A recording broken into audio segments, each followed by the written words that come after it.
जय श्री कृष्ण दोस्तों। देव उत्थानी एकादशी आ रही है, जिसका कि हम बहुत दिनों से इंतज़ार कर रहे थे। भगवान विष्णु अपनी योग निद्रा से उठने वाले हैं 4 महीने के बाद।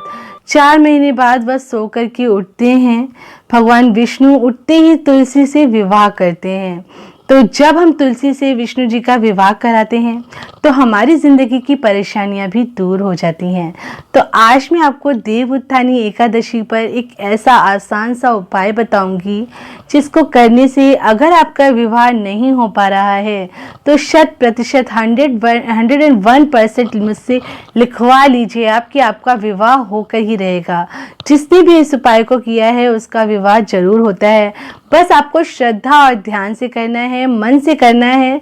मन से की हुई प्रार्थना भी भगवान स्वीकार कर लेते हैं।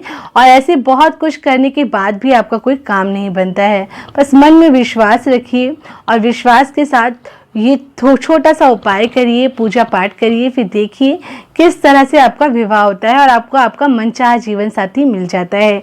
ये काम लड़का या लड़की दोनों कर सकते हैं। कई बार लड़के शर्माते हैं और नहीं कहते हैं। आप घर पर इस उपाय को करिए। सबके घर में तुलसी का पौधा तो होता ही है, तो आप घर पर आराम से इसको कर सकते हैं। तो मैं एस्ट्रोलॉजर मीनाक्षी अपने चैनल पर आप लोगों का स्वागत करती हूँ, अभिनंदन करती हूँ। अगर आप मेरे इस चैनल पर नए हैं तो प्लीज़ इसको सब्सक्राइब कर लीजिए और बेल आइकन का बटन दबा लीजिए।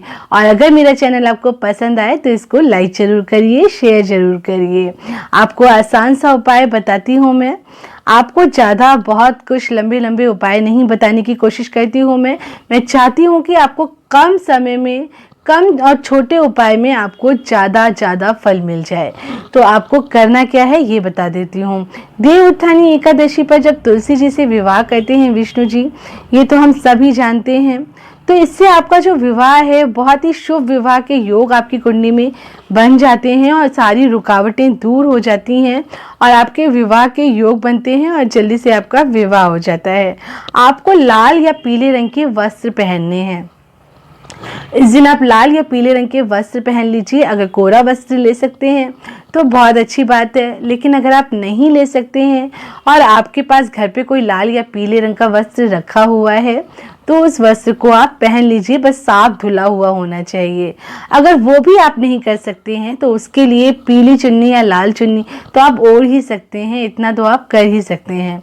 कोशिश करिए कि पीले या लाल रंग के वस्त्र पहन लीजिए। इसके बाद शालिग्राम का स्नान कराइए। शालिग्राम को आप स्नान करा लीजिए। गंगा जल ले लीजिए, उसमें थोड़ा सा केसर डाल दीजिए और उससे स्नान कराइए। दूध में थोड़ा सा केसर डाल लीजिए और उससे स्नान करा लीजिए। अगर आपके घर में शालिग्राम नहीं है तो बाल गोपाल होंगे। बाल गोपाल की वैसे विवाह तो और नहीं तो फिर आप विष्णु जी की मूर्ति ले लीजिए। विष्णु जी की मूर्ति है तो उस पर दूध में केसर डाल करके उसका स्नान कराइए। और अगर ये भी नहीं कर सकते हैं, अगर आपके पास विष्णु जी की तस्वीर है तो उस पर केसर और दूध का हल्का सा छींटा दे दीजिए और उससे उनको तिलक कर दीजिए। अगर आप कुछ भी आपके पास मूर्ति नहीं है तो अदरवाइज शालिग्राम का स्नान कराना है आपको। शालिग्राम ले आइए कहीं से। अगर आप कर सकते हैं तो शालिग्राम पहले से ले आइए और उसको स्नान कराइए, उस पर चंदन लगाइए। उसके बाद उसको पीले रंग के वस्त्र के ऊपर रख दीजिए। ये सारा सामान आप पहले ही ले आइए और उसके बाद आप इस उपाय को करिए। पीले रंग के वस्त्र पर शालिग्राम को रख दीजिए, उनको बिठाइए, वहाँ पर आसन दीजिए। फिर अपने हाथों से उनको तुलसी जी को अर्पित करिए। शालिग्राम को आपने पीले वस्त्र में रख लिया, फिर उनको तुलसी जी का जो पौधा है जहाँ पर, वहीं पर उनको अर्पित कर दीजिए तुलसी जी को। फिर प्रार्थना करें कि आपका विवाह शीघ्र हो जाए। और उसके बाद आप देखिए कि कैसे आपका विवाह नहीं होता है, बहुत जल्दी आपका विवाह हो जाएगा। अगर आप ये सब नहीं कर सकते हैं तो एक और उपाय मैं आपको बता देती हूँ। तुलसी जी को श्रृंगार का सामान अर्पित करिए। श्रृंगार का सामान ले आइए सारा पहले ही और वो उनको अर्पित करिए और साथ में उनको चुनरी उड़ाइए और लाल रंग के चूड़ियाँ तुलसी जी को पहनाइए और देसी घी का एक दिया साथ में वहाँ पर जला दीजिए। इस उपाय को बस इतना सा करने मात्र से आप से प्रसन्न हो जाती हैं तुलसी माता और विष्णु भगवान, और फिर आपका जल्दी से विवाह करवा देते हैं। और आप ये पूरा कार्य भी कर सकते हैं कि आप लाल और पीले रंग के वस्त्र पहनिए, फिर शालिग्राम को स्नान कराइए, उनको पीले रंग के वस्त्र धारण कराइए, यानी कि उनको पीले रंग के वस्त्र पर आसन देकर रख दीजिए और फिर उनको तुलसी जी को अर्पित करिए। और फिर उसके बाद तुलसी जी को श्रृंगार का सामान चढ़ाइए, चुन्नी पहनाइए और चूड़ी पहनाइए और बस फिर उनसे प्रार्थना करिए और देखिए कैसे नहीं आपका विवाह होगा। आपका विवाह बहुत जल्दी हो जाएगा इस उपाय को करने से। एक और उपाय मैं आपको बता देती हूँ जो कि आप देवोत्थानी एकादशी पर कर सकते हैं। आपको कोशिश करनी है कि उस दिन आप पीले या लाल रंग के ही वस्त्र पहने।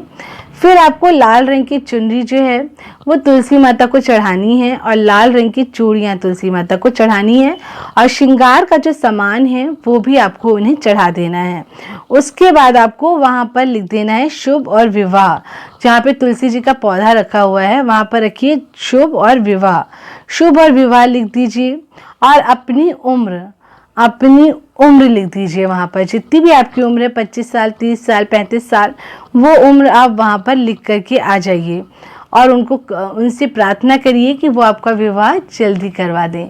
इनमें से कोई भी उपाय आप कर सकते हैं, नहीं तो ये तीनों उपाय एक संग आप कर सकते हैं, स्टेप बाय स्टेप आप कर सकते हैं। और कोई भी कन्फ्यूज़न है तो आप मुझसे पूछ सकते हैं, मेरे मेल आईडी पे कांटेक्ट कर सकते हैं और मैं आपको सबका आंसर दूंगी। और मेरा वीडियो अगर आपको पसंद आ रहा है तो इसको लाइक, शेयर, सब्सक्राइब कर दीजिए और फिर नेक्स्ट वीडियो में आपको जल्दी मिलती हूँ मैं। तब तक के लिए जय श्री कृष्ण दोस्त।